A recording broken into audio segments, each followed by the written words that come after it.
Soon as you're born, they make you feel small by giving you no time instead of it all.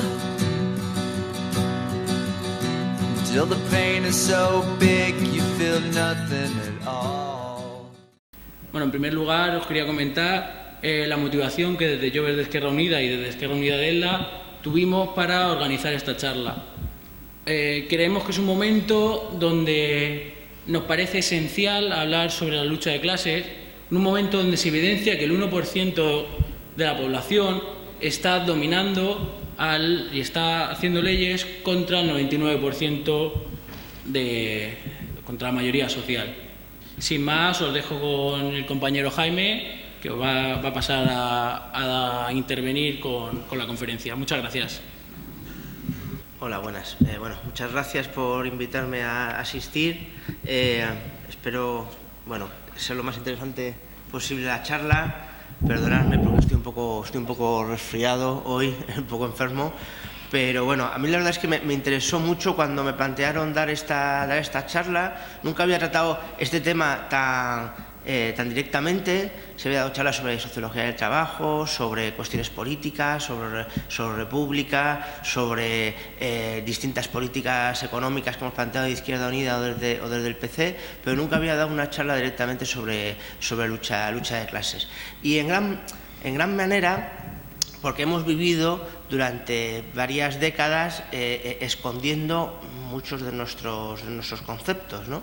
Hemos vivido una etapa de derrota en términos ideológicos, ¿no? Yo cuando llegué a coordinador de la FIM, de la Fundación de Investigaciones Marxistas, pues nos planteábamos recuperar cierto análisis marxista, ciertas publicaciones marxistas, y nos encontrábamos ante un gran vacío cultural y editorial. Apenas se publicaban libros, casi no se publicaban prácticamente libros en español sobre marxismo, y los autores marxistas que publicaban se encargaban o intentaban esconder su propio punto de vista. Pero no había casi libros que hablaran directamente de Marx, de Lenin, ni mucho menos de cuestiones como lucha de clases. Pero la crisis lo que nos ha puesto es ante la evidencia de que esos conceptos y esos análisis tienen plena actualidad. Y en gran manera, cuando hablamos con la gente que vive la lucha de clases, que vive la tremenda contradicción que existe en esta crisis entre una inmensa mayoría que vive de su trabajo y que está sufriendo la crisis en forma de paro, en forma de desahucios, en forma incluso de hambre, y una minoría que no ha sufrido la crisis y que, sin embargo, está aprovechando la crisis como excusa para privatizar los servicios públicos, privatizar la sanidad, la educación, aplicar un programa, una verdadera contrarrevolución conservadora, ¿no? Todo eso la gente lo está percibiendo cada vez más claramente en términos de conversaciones más cotidianas. La gente ya lo percibe de una manera más clara, y en términos pues ya vas a cualquier librería y encuentras pues muchas editoriales que están acercándose hacia estos temas. Bueno, yo lo que tenía preparada la ponencia era una ponencia dirigida sobre todo a militantes, a activistas sociales. Iba a hacer, que es lo que me habían pedido en primer lugar, un pequeño repaso histórico y aclaración de los conceptos, luego ver cuál es la situación de la clase trabajadora hoy, porque es la protagonista o nuestra protagonista de la lucha de clases, y por último ver cómo se desarrolla la lucha de clases en España, que se desarrolla en gran manera de forma embrionaria, digamos, en algunos casos latente, pero en otros casos cada vez de manera más clara, ¿no? Y el ejemplo más claro es que en apenas 2 años hemos tenido 3 huelgas generales, que es una de las expresiones más fuertes de la lucha de clases, ¿no? Cuando antes estábamos acostumbrados a tener huelgas generales casi con una periodicidad de 8 años, ¿no? Ahora mismo estamos en una situación de creciente movilización y de creciente enfrentamiento de clases. Yo aquí había traído 2 citas para empezar, una teórica y otra literaria. Espartaco. Os recomiendo el libro, desde luego es un tratado de marxismo y realmente interesante. Es mucho, la lucha de clases en el libro está mucho más marcada que en la película. Y aquí Cicerón, que es uno de los protagonistas de Espartaco, una frase obviamente inventada que no es del propio Cicerón, lo que describe es claramente lo que es la lucha de clases, ¿no?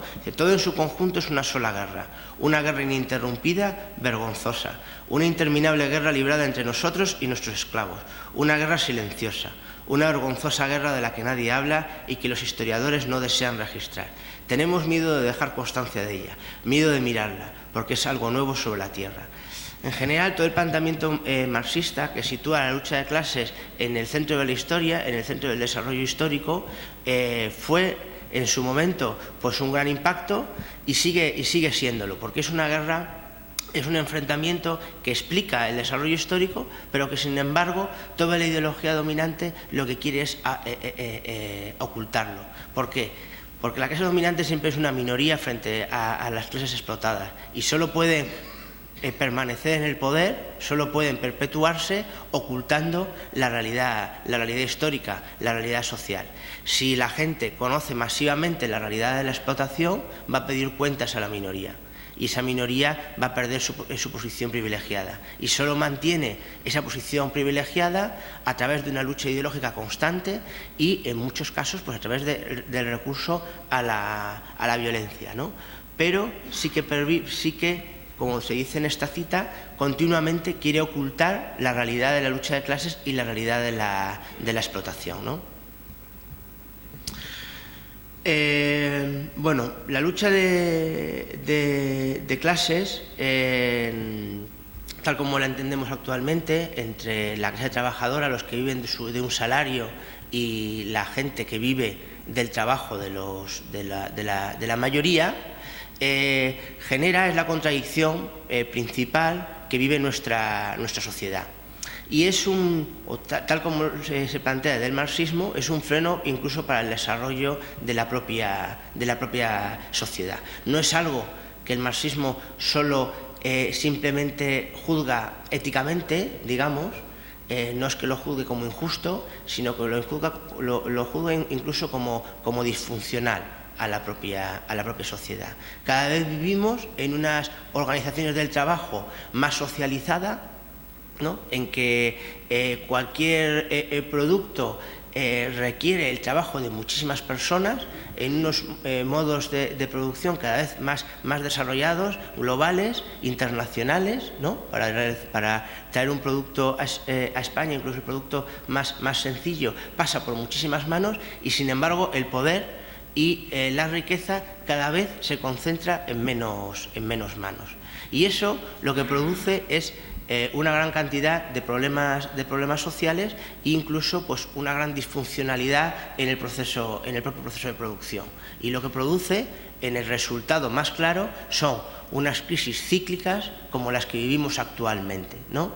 Si el control de la economía, si las grandes decisiones de la economía estuvieran en manos de la mayoría, no se hubieran podido producir las barbaridades, las decisiones trágicas que han producido la crisis que vivimos. Y, sin embargo, esas decisiones no son decisiones, digamos, tomadas desde la inmoralidad, sino que son decisiones o son el funcionamiento lógico del capitalismo, ¿no? Voy a intentar explicarme un poco mejor, porque a lo mejor lo he complicado bastante. Pero cuando dice ahora se plantea el tema de las hipotecas, empieza con pequeñas luchas sociales, se extiende y hay una gran solidaridad y hay una gran mayoría de la gente que pide que se reforme la ley hipotecaria y que se pide que se den soluciones para la gente que está en paro y que no puede pagar los créditos y que se ayude a esa gente. Hasta tal punto que el PP y el PSOE, los grandes partidos del régimen, se ven obligados a considerar su política que han mantenido durante muchísimos años, ¿no? Pero cuando quieren abordarlo, incluso si quisieran abordarlo, se encuentran con que rápidamente al día siguiente el presidente del Banco Popular, el director del Banco Popular, sale en los medios de comunicación y dice: si se reforma la ley hipotecaria, el sistema financiero español quiebra, porque la solvencia de los bancos españoles depende en gran medida de sus hipotecas. Y si se da una señal de que la gente no va a dejar de pagar sus hipotecas, todo el sistema financiero quiebra. Eso no todo lo podemos juzgar desde un punto de vista moral, ¿no? Que el interés de unos pocos prime frente al interés de la mayoría. Pero el marxismo no se limita a eso, sino que juzga la disfuncionalidad desde que esa minoría, de que la decisión de esa minoría o que los intereses de esa minoría vayan en contra de los intereses de una inmensa mayoría que sufre sus consecuencias. Pero el PP y el PSOE se ven obligados, por la propia lógica del capitalismo, a dar marcha atrás y a plantear lo que han planteado, ¿no? Un pequeño parche simplemente de cara a los medios de comunicación. Bueno, la lucha de clases, que se presenta en la sociedad actual, es como un enfrentamiento entre clases antagónicas, entre la clase que vive de su trabajo y la clase que explota a la mayoría social. Principalmente se presenta de una manera latente, ¿no? Como descontento, como luchas aisladas, principalmente porque falta generalmente una conciencia de clase única, y porque la lucha no está definida, sino que son luchas aisladas, o porque no se tiene conciencia clara de los intereses de clase, ¿no? En la lucha de clases, y aquí vamos a hacer un repaso un poco más teórico, pero nos va a ser muy útil, porque este repaso teórico nos va a dar ciertas herramientas para luego, al final de la charla, analizar la situación actual de España, ¿no? La lucha de clases se puede dar en 3 niveles. Una lucha económica, que es la resistencia por obtener mejores condiciones en la venta de la fuerza de trabajo. La lucha ideológica, que es la lucha entre la ideología de la clase explotada y la ideología de la clase explotadora. Y la lucha política, que es la lucha por el poder político, por el poder del Estado, ¿no? En general, estas distintas luchas se inician en la superficie y luego van a los cimientos, ¿no? Muchas veces se dan, domina una determinada lucha, a veces se presentan de manera fusionada, como militantes o como activistas, ¿no? Tenemos que intentar elevar esas luchas para que se adquiera conciencia de conjunto, y lo vamos a ver mejor con las distintas formas de lucha, ¿no? Por ejemplo, la lucha económica, por la más clara, la lucha sindical, que muchas veces se puede dar en forma de conflictividad, como huelgas o como huelgas generales. También últimamente hemos visto huelgas de consumo, huelga de cuidados, marchas, boicot, pequeños boicots en el trabajo, como disminución del ritmo de trabajo, encierros, incluso puede ser, en su forma más clara, pues ocupaciones o tomas de fábrica, ¿no? La lucha ideológica pues se pueden dar en publicaciones, propaganda, concentraciones, manifestaciones, campañas electorales, etcétera, o acciones simbólicas, ¿no? Como lo que hemos visto este verano con Gordillo, Gordillo y la gente del SAT, pues entrando en un supermercado. Eso puede ser también lucha ideológica. Y la lucha política, pues es lucha electoral, o crear redes de resistencia, crear organizaciones de lucha popular o de democracia participativa, ¿no? Incluso, por ejemplo, pues puede ser desde hacer una campaña electoral, obviamente intentar conseguir los mejores resultados para Esquerra Unida en Elda y en Alicante, o bien pues crear redes de resistencia para, cuando hay algún desahucio, enfrentarse a ello. Eso también es crear poder político, ¿no? Cuando, por ejemplo, en cada sitio es muy diferente, ¿no? Yo vengo de Madrid y ahí el 15M significó mucho. Yo sé que en muchos sitios no significó tanto y no sé exactamente cuál es la realidad aquí, ¿no? Pero en Madrid, cuando el día de reflexión, esa gran concentración que se dio en Sol, que se prohibió, ¿no?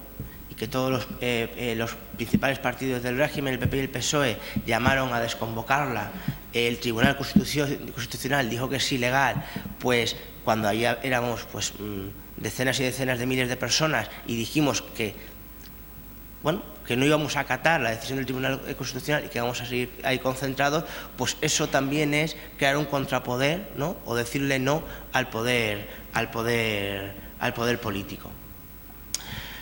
Muchas veces todas estas luchas, como decía, se presentan de manera fusionada, y muchas veces pues se presentan a veces pues de manera superficial. Pues una huelga por mejores condiciones de trabajo, pues a veces lo que nos encontramos es que en una determinada empresa la gente hace huelga, pero esas condiciones de trabajo solo afectan a una parte determinada de los trabajadores de la empresa. Luego los de la ETT se ven excluidos, ¿no?, por así decirlo. O bien queremos consolidar unos trabajos y eso significa que los que tienen trabajo temporal pues lo pierden. O la mejora en el centro, aquí en esta zona que hay mucha economía sumergida, pues a lo mejor la lucha sindical solo afecta a la gente de un contrato y no afecta a la gran mayoría de la gente que trabaja en sus casas con economía sumergida. Esas son luchas de superficie que nosotros lo que tenemos que dar es un aspecto, de alguna forma elevarlo, para que la gente tome conciencia de que eso es una lucha colectiva, ¿no?, y de que todos somos trabajadores y que tenemos que enlazar las distintas situaciones y las distintas luchas. Y desde luego la lucha principal, pero la lucha, digamos, más elevada es la lucha por el poder político, cuando se cuestiona lo que es la organización del Estado, cuando se aspira a, desde la organización, desde el poder político, cambiar la realidad social. Desde la lucha económica se pueden hacer luchas, se han conseguido grandes avances, se puede realizar en este momento luchas de resistencia, pero es desde el poder político desde donde se pueden cambiar realmente los cimientos del sistema, ¿no? Pues al afrontar la lucha de clases, lo que tenemos que tener en cuenta es combinar distintas formas de lucha, no limitarse a una determinada, e intentar estar de alguna forma abierto a lo que surge. Aquí hay un ejemplo muy claro en la historia de España, que es la formación de las comisiones obreras.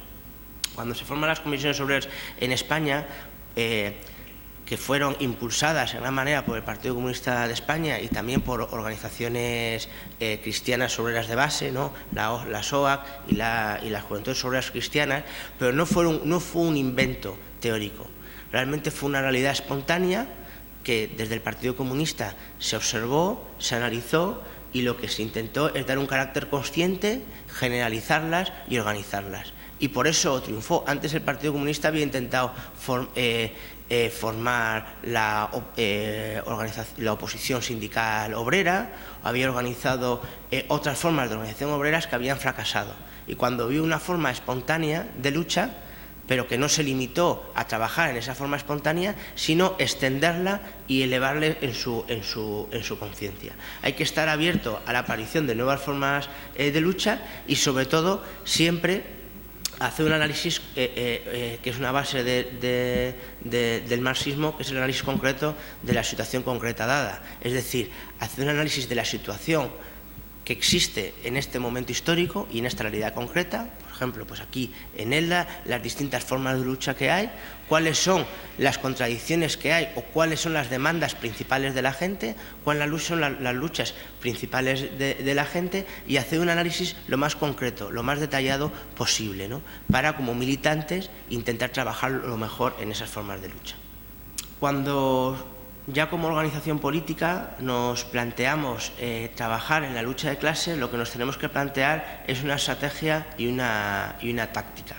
Aquí hay yo recuerdo cuando entrevistábamos desde la FIN por un trabajo sobre sociología electoral, sobre campañas electorales, a un dirigente del Partido Comunista Portugués, y le preguntaba por qué diferenciaba al Partido Comunista Portugués del Bloco de Esquerda, ¿no? Y los camaradas del Partido Comunista Portugués, pues tenemos mucho que aprender de ellos, siempre tienen un punto de soberbia, ¿no? Y ellos decían, bueno, nosotros, el Bloco de Esquerda tiene postura sobre 4, 5, 6 temas de coyuntura. Nosotros tenemos un proyecto estratégico, un proyecto de país, ¿no? Como organización, si aspiramos a realizar grandes transformaciones sociales, si aspiramos a la revolución, tenemos que tener un proyecto estratégico. Y ese proyecto estratégico, como marxistas, tiene que analizar o partir de la situación de la lucha de clases en la situación en la que vivimos. Tenemos que estudiarla, definir los fines y ver la forma general de alcanzarlo, ¿no? Eso es tener un proyecto estratégico. Y eso también significa tener distintas tácticas, ¿no? definir fórmulas concretas de lucha y dar con consignas acertadas. Y eso significa también que no podemos ni quedarnos con tener unos ideales muy avanzados o decir que aspiramos al socialismo sin plantear la forma en que vamos a llegar a ello, ni que tampoco podemos quedarnos con las consignas. Una consigna ahora es decir no a los recortes, ¿no? O la defensa de la sanidad pública, o la defensa de la educación pública. Esas son consignas que nos permiten, que nos acercan a la gente, que de luego que intentamos resolver problemas concretos de la gente, pero que también hay que ponerlas al servicio de un proyecto estratégico general, un proyecto de transformación general. Porque si no, sabemos que la defensa de la educación pública sin un cambio del modelo económico general, pues se va a quedar en nada, y que la educación pública en el capitalismo está llamada a desaparecer, ¿no? Bueno, la clase trabajadora hoy. Partiendo, como decía, tenemos que partir de un análisis concreto de la situación concreta. Vamos a analizar, no muy detalladamente, sino someramente, cómo es la clase trabajadora en nuestro país. Por mucho que se diga, ¿no? Siempre está el mito de la clase media, o el mito de que la clase trabajadora pues está tendiendo a desaparecer. Lo que hemos vivido o lo que vivimos es un proceso incesante y continuo de proletarización. Cada vez hay más gente que vive de un salario y cada vez hay menos gente que vive del salario del trabajo de los demás. Que eso no significa que tenga un contrato laboral, aunque eso significa que a lo mejor esté con un contrato de falso autónomo o bien sin contrato trabajando en la economía sumergida. Cada vez es mayor la gente que vive de su trabajo y cada vez es más la concentración de capital. Eso es una dinámica del capitalismo que, por mucho que se quiera ocultar, sigue existiendo. Y en este proceso de crisis, además, se ha agudizado la concentración del capital en muy pocas manos, en apenas centenares de manos a nivel internacional. Con todo lo que significa, eso es una realidad. Hay un proceso también de segmentación muy fuerte del mercado de trabajo. Hemos vivido un proceso también de precarización de las condiciones, de flexibilización de la organización empresarial, de descualificación del trabajo y de una situación de España como cada vez más dependiente dentro del área económica europea, ¿no? Vamos a verlo, todos estos condicionantes uno a uno. El proceso de proletarización, pues lo que significa es la extensión del trabajo asalariado y una pérdida de posición de la clase trabajadora. Aunque la situación material en algunos momentos haya mejorado, su situación social, es decir, el diferencial con la minoría que concentra el poder, cada vez es mayor, ¿no? Cada vez es mayor en nuestro país y a nivel internacional la brecha o la diferencia que existe entre la minoría y la inmensa mayoría. Y en nuestro país, que hemos vivido, en cierta manera, durante muchos años una situación privilegiada en el contexto internacional, y hemos vivido con unos niveles de consumo, en cierta manera, gracias a la explotación del tercer mundo, pero también hemos vivido esa situación social, esa brecha social creciente en nuestro país, y además una intensificación del trabajo brutal, ¿no? Ahora mismo mucho se oye. En la primera ofensiva ideológica de la crisis, para culpabilizar a la gente, siempre se decía: hemos vivido por encima de nuestras posibilidades. Hay mucha gente que ha vivido, ¿no? Y se ponía el ejemplo de la gente que se compraba una segunda vivienda y se hipotecaba, etcétera, ¿no? Pero la realidad que hemos vivido también durante estos años, incluso de crecimiento, pues que la gente que trabajaba en la construcción podía ganar sueldos relativamente altos, pero con unas condiciones de trabajo brutales, con una intensificación del trabajo brutal, ¿no? Incluso los autónomos del sector de la construcción, que generalmente no es un sector muy proclive a las ideas de izquierdas, pero han trabajado hasta deslomarse, han trabajado como verdaderas bestias de carga, ¿no? Pero ahora se intenta culpabilizar al trabajador de los errores del capital. Otra de las realidades que vivimos y que es un hándicap tremendo cuando nos planteamos cualquier alternativa política de transformación es la segmentación brutal del mercado de trabajo. Ahora cada vez vivimos en un mercado de trabajo dividido en dos sectores, cada vez más diferenciados, ¿no?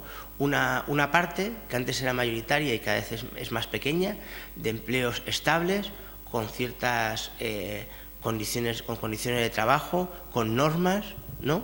Con posibilidades de ascenso. Esto hace 30 años era normal en el mercado de trabajo, ¿no? Conocíamos los trabajadores que entraban en una empresa y salían después de 30, 40 años habiendo trabajado en la misma. Y lo que era más normal, más anormal, aunque pues una realidad en zonas como esta, donde hay mucha economía sumergida, es el sector secundario, por la escasa estabilidad, movilidad, relaciones muy personalizadas entre el empresario y el trabajador y favoritismo, discriminaciones, todo lo que significa trabajar sin seguridad, ¿no? sin normas a las que acogerse. Aunque a lo mejor haya contratos o pueda haber incluso, en muchos casos, incluso empleos de carácter fijo, porque estén bonificados, etcétera.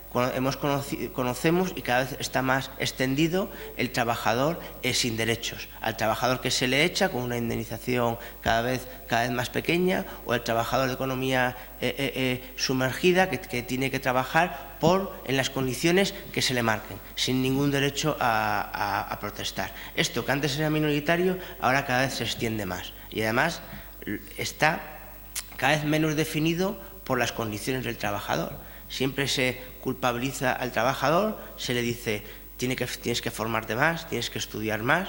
Yo cuando estaba en servicios de empleo siempre nos encontrábamos con mujeres y hombres que habían sido despedidos, habían perdido su trabajo de 50 y tantos años, y entonces nosotros teníamos que lo que se llama activarlos. Y activar, que podía ser bonito en literatura, que simplemente dirigirles a buscar trabajo, ¿no? Para que se formaran, para que encontraran trabajo. Pero realmente muchos de los casos era culpabilizar al propio trabajador, cuando su inserción en el mercado de trabajo no tenía nada que ver con lo que se formara, ¿no? Y se le hacía al trabajador de larga duración hacer un cursillo de tal, un cursillo de no sé qué, que se aprender Windows, que se aprender Internet, simplemente. Y eso es una manera también de culpabilizar a la gente. Pero bueno, ahora mismo incluso los jóvenes con licenciados o con buenos expedientes, por lo que se encuentran es que están condenados a trabajar de por vida en este mercado secundario, a estar encerrados en una precariedad permanente, ¿no? Y esto es el nuevo fenómeno, ¿no? Antes encontrábamos que a lo mejor tú pasabas una parte de la vida trabajando en empleos precarios, mal pagados, y a lo mejor a los 25 años, a los 30 o luego a los 35 ya te conseguías estabilizarte. Pero ahora la realidad del mercado de trabajo es que vivimos en una precariedad constante, ¿no? Que dicen algunos sociólogos que estamos atrapados en la precariedad y que estamos condenados a vivir unas condiciones laborales de inestabilidad, de inseguridad, pues una trayectoria de formación permanente. Y eso es un drama para la gente que con cierta edad quiere formar un proyecto de vida estable, ¿no? Cuando una persona aspira, a formar, puede parecer muy conservador, pero bueno, a formar una familia a tener hijos, y se encuentra pues con que independientemente de su formación, independientemente de su cualificación, independientemente en términos morales de lo que se haya esforzado, no se le garantiza absolutamente nada, ¿no?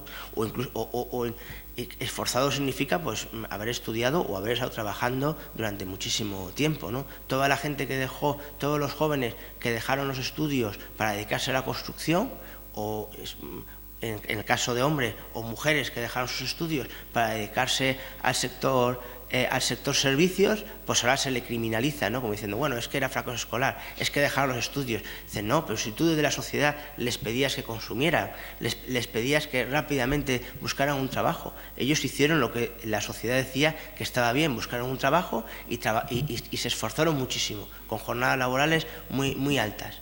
y se encuentra una con 25 o con 26 años, sin, pues, generalmente sin formación y sin posibilidades laborales, ¿no?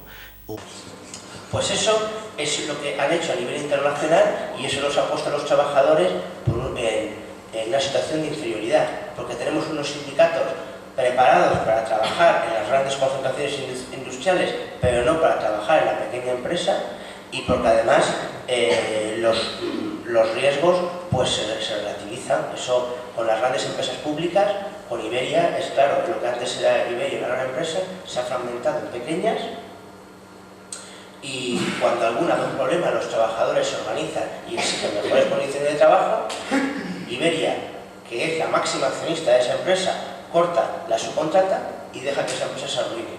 Y no tiene ningún tipo de responsabilidad sobre la empresa. Lo que antes era una única empresa, ahora son varias, aunque el capital sigue concentrado.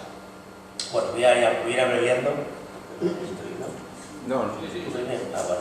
Bueno, otra de las cuestiones, y es otro de los grandes mitos que nos enfrentamos, estaban intentando poner los autores, para que veáis también que no me lo he inventado, ¿no? Este es Atkinson, este es lo que voy a dar ahora, es de Braverman.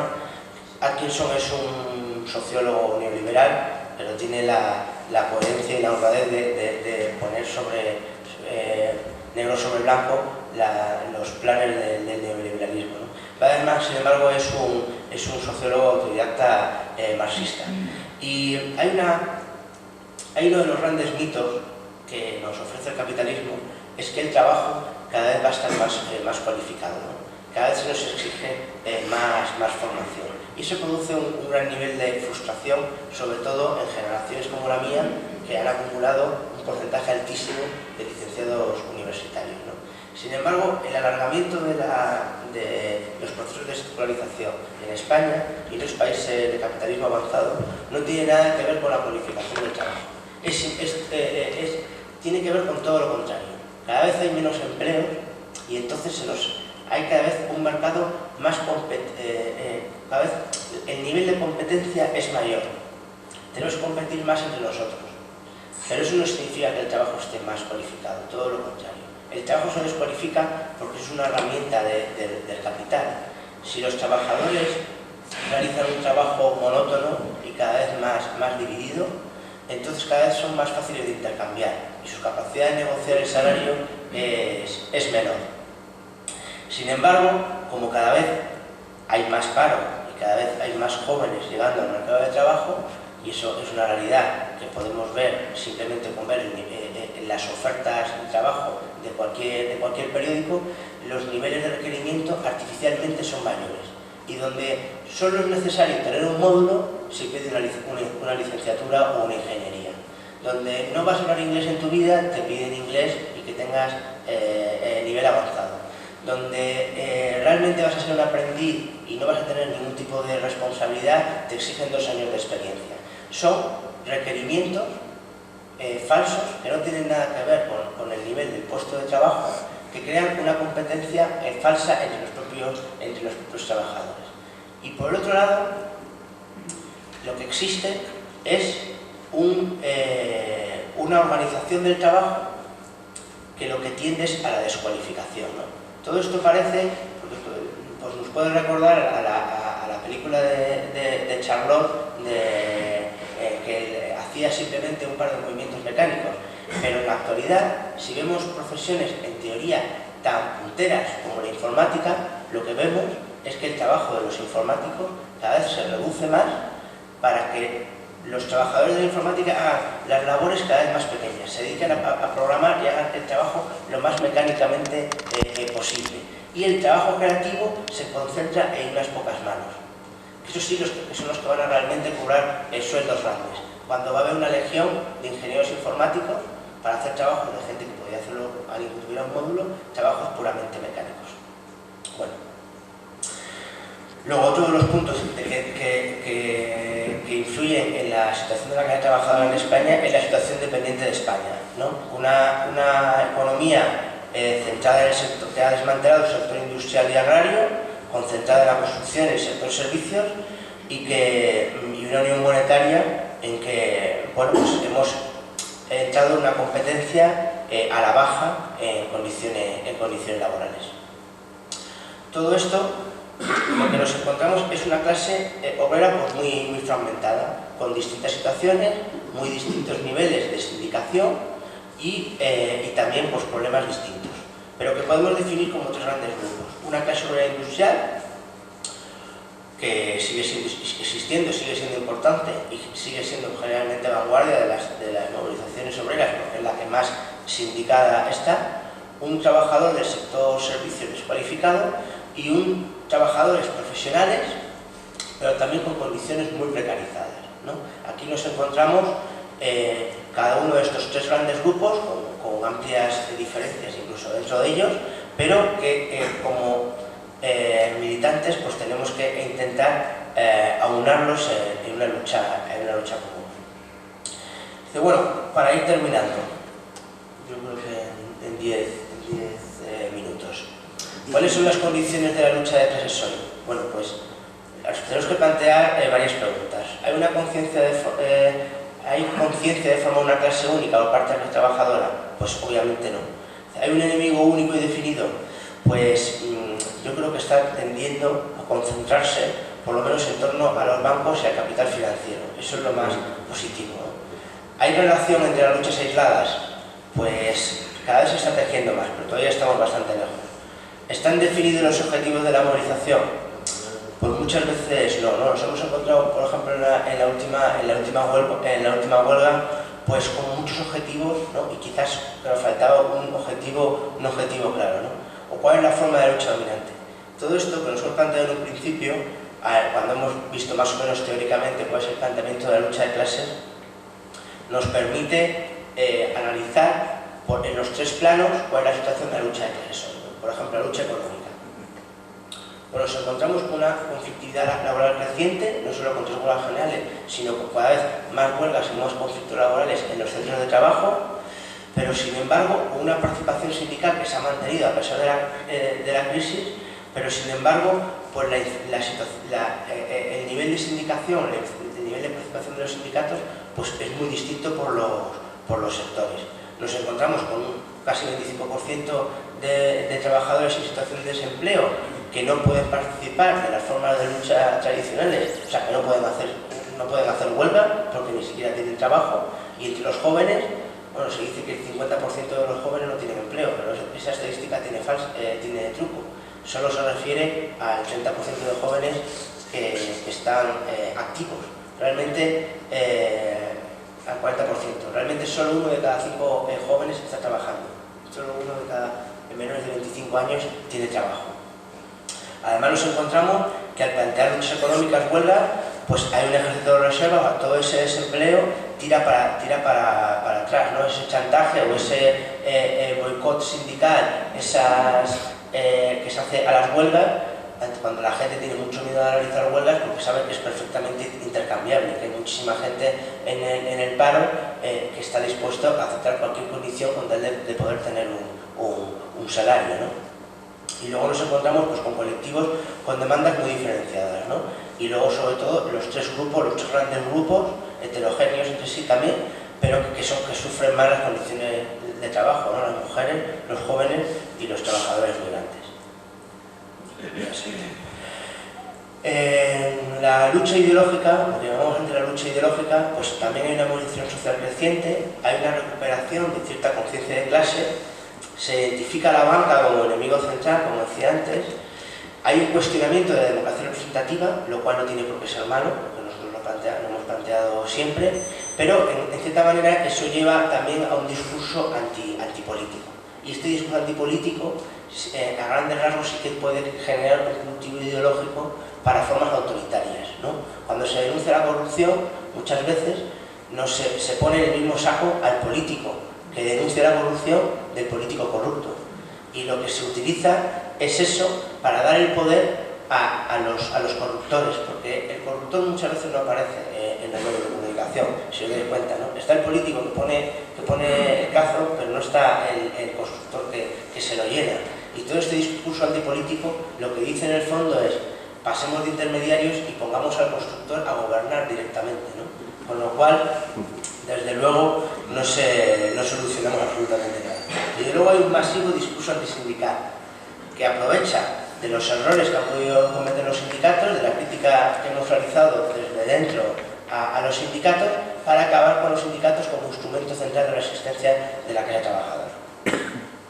En la lucha política nos encontramos con un crecimiento electoral de las fuerzas de la izquierda transformadora, especialmente de Izquierda Unida, también con un peligro dentro pues, del institucionalismo, ¿no? Sobre todo cuando, yo creo que pasa en muchos sitios, cuando tenemos pocos cuadros, pues como hasta qué forma nos absorbe el trabajo institucional, ¿no? Eso no es, vamos, eso pasa en cualquier sitio. Yo veo asambleas pequeñas, a lo mejor son 3, 5, no tienen concejal, de repente tienen 3 concejales, durante el primer mes están muy contentos y a partir del primer mes están absolutamente saturados con todo el trabajo burocrático que lleva, ¿no? Y frente además a esa imagen tan antipolítica de que parece ser que en este país cualquier concejal tiene un coche oficial, ¿no? Cuando, como sabéis, solo uno de cada 20 concejales recibe algún tipo de remuneración, ¿no? Pero ese discurso antipolítico tan peligroso. Y bueno, y también está el reto de crear estructuras de poder popular, ¿no? Y muchas veces para combatir ese institucionalismo, ¿no? De reforzar nuestras asambleas, nuestras asambleas como organización política, pero también intentar pues, crear asambleas lo más ampliamente posible, donde informemos, donde la gente se empodere, o crear redes de resistencia. Y ahí uno de los ejemplos es todo lo que se ha creado, yo creo, en el movimiento de Stop Desahucios, ¿no? Para definir esa estrategia que nos pediría un militante del PCP, ¿no? Nosotros, tanto desde Izquierda Unida como desde el PC, en la última conferencia, se han planteado como 3 pasos, ¿no? En un primer lugar, combatir los problemas inmediatos, que sería la lucha contra los recortes y una rebelión democrática ante el deterioro de las instituciones democráticas.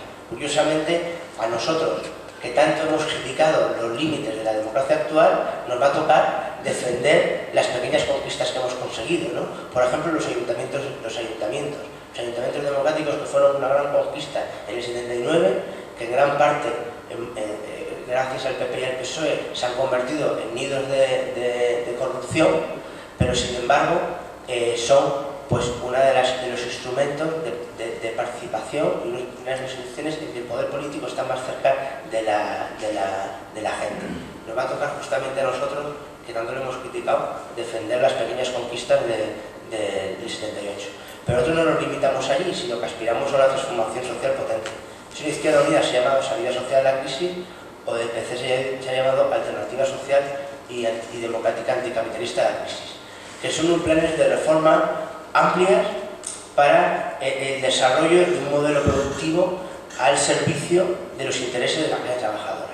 Pero todo eso va unido al desarrollo de un proceso constituyente, a lo que llamamos un proceso constituyente, que no significa hacer una constitución ahora ni hacer una asamblea constituyente ya, sino ir acumulando fuerzas, lo que llamábamos antes, ir creando esas estructuras de poder popular y ir minando el poder de la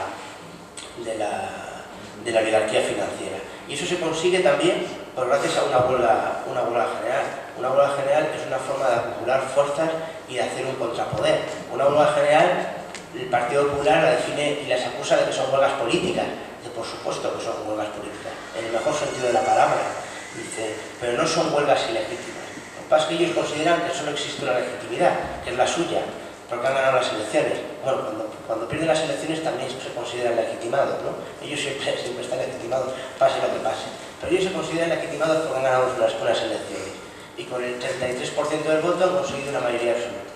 Y los trabajadores, por la clase trabajadora, paralizando un país, lo que le dice es no respeto, no estás legitimado para hacer estas políticas con las cuales no has sido elegido.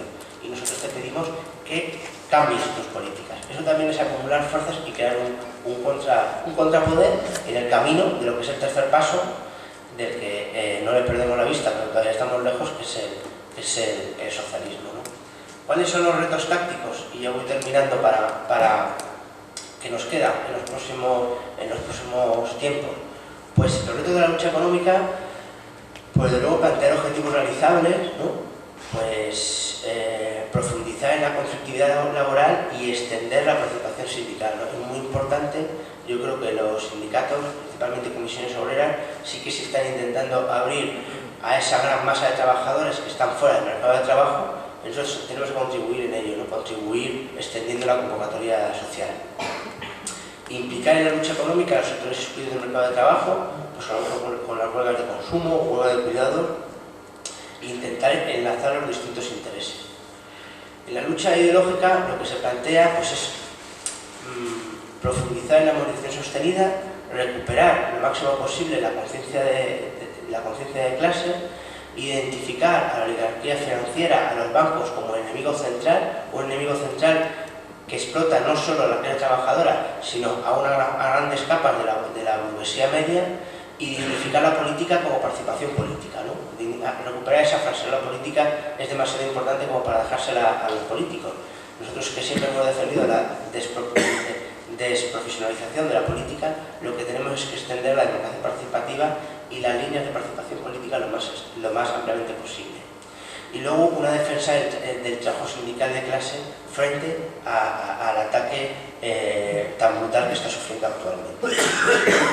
Los retos de la lucha política, aparte de afianzar el crecimiento electoral, tenemos que también, o por lo menos en la Izquierda Unida lo que se plantea es un cambio organizativo, y en los documentos actuales, estamos en proceso de debate, lo que nos planteamos es poner a la militancia en el centro de la organización, porque cada vez sabemos que el foco de la lucha cada vez va a estar menos en lo institucional y más en la calle.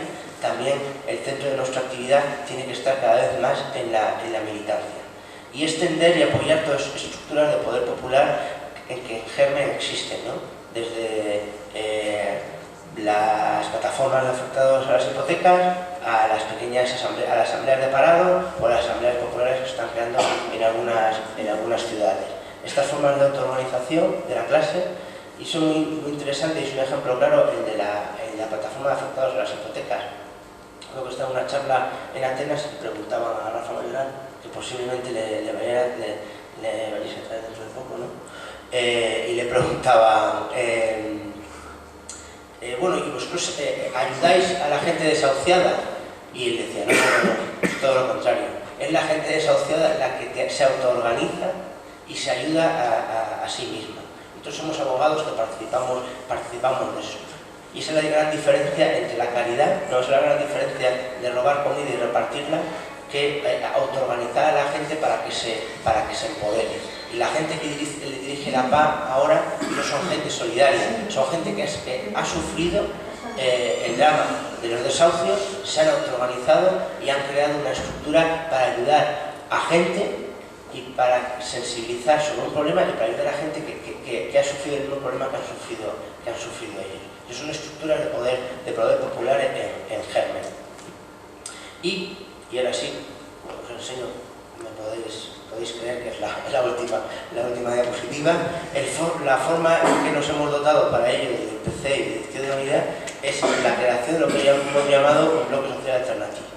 El principal objetivo es, porque el centro de ese bloque social alternativo es la clase trabajadora, que es la que es más extensa y que más sufre el capitalismo, los abusos del capitalismo en España, es la unidad de la clase trabajadora. Una clase trabajadora que, como hemos visto, pues está fragmentada, y está muy fragmentada no de forma natural, sino que intencionadamente ha sido fragmentada por los capitalistas para dividirla. En segundo término, plantearse alianza con otros sectores, ¿no? Empresas pasivas, autónomos e incluso pequeña empresa. Gran parte de la pequeña empresa, aunque sufre también la voracidad del capital financiero, la voracidad de los bancos, no ha tomado conciencia de eso, y lo vemos en las huelgas, es en muchos casos un enemigo, los peones, ¿no? O las fuerzas de choque del capital financiero. Pero por lo menos, aunque no vaya a ser nuestro aliado, por lo menos hay que intentar que tome conciencia de que está combatiendo a favor también de su enemigo, ¿no? A favor de la gente que le explota vía hipotecas también, ¿no? Y como militante tenemos la tarea, yo he planteado aquí tres, ¿no? Por lo menos para generar debate, de generalizar y organizar y dar un carácter consciente a todas esas formas de lucha, O sea, participar de todas las formas de lucha que nos encontramos, también, pero elevarlas y que desde luego darle un carácter de clase. Combinar las distintas formas de lucha y estar abierto, y muchas veces pecamos a veces de sectarismo o de guiarnos por el manual, estamos abiertos a la aparición de formas de lucha nueva. Esto no lo he puesto entre comillas, pero es una cita directamente de Lenin, ¿no? Decía, estar abierto a la inevitable aparición de formas de lucha nuevas. Es una frase bastante bonita, y como militantes tenemos que estar en ello. Para terminar, bueno, la perspectiva de la lucha de clases es de alguna forma pues como cuando en política en la perspectiva de género se dice que nos ponemos las gafas de género, ¿no? Ponemos las gafas de género, intentamos ver todo pues como lo ve bueno, pues desde esa perspectiva de género, para identificar la discriminación de género que vivimos constantemente. Y la lucha de clases también es como otras gafas, para ver la discriminación de clase que existe continuamente. En ese texto que leía al principio, de Espartaco, o esas poesías que hay de Bertolt Brecht, que intenta, hay una poesía, no lo voy a decir sobre la marcha porque no me acordaría, pero va relatando los grandes hechos de la historia, ¿no? La construcción de las pirámides. Decía, nosotros sabemos los faraones que han construido las pirámides, pero no sabemos el nombre de los trabajadores que realmente las construyeron, ¿no? O sabemos cuando se hundió la Armada Invencible que Carlos V lloró, ¿no? Pero dice, bueno, alguien más lloró en ese caso. Siempre se oculta el trabajo, siempre se oculta a la clase trabajadora de la historia. Nosotros tenemos que ponernos las gafas de la lucha de clases y ver que esa lucha de clases se produce en cada acción cotidiana, en los grandes momentos históricos, pero también en cada acción cotidiana.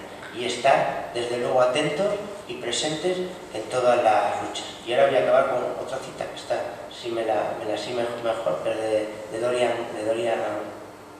Gray, creo, en su libro El cuaderno dorado, que identificaba, decía, bueno, le echaba en cara a ella porque había sido militante comunista, ¿no? En el Reino Unido, y siendo una escritora de éxito.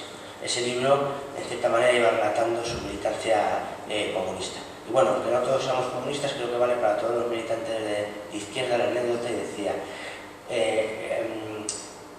no reniego del comunismo porque detrás, siempre que había una lucha, en cada lucha que se ha producido en el mundo, en cada lucha importante, siempre ha participado o siempre había un militante comunista, participando y aprendiendo de ella. Pues yo creo que eso es lo que tenemos que seguir haciendo, estar pendientes de todas las luchas, participar y aprender de cada una de ellas. Bueno, muchas gracias.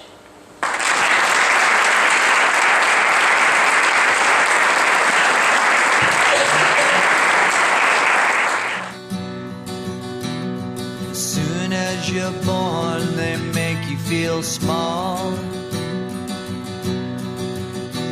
by giving you no time instead of it all,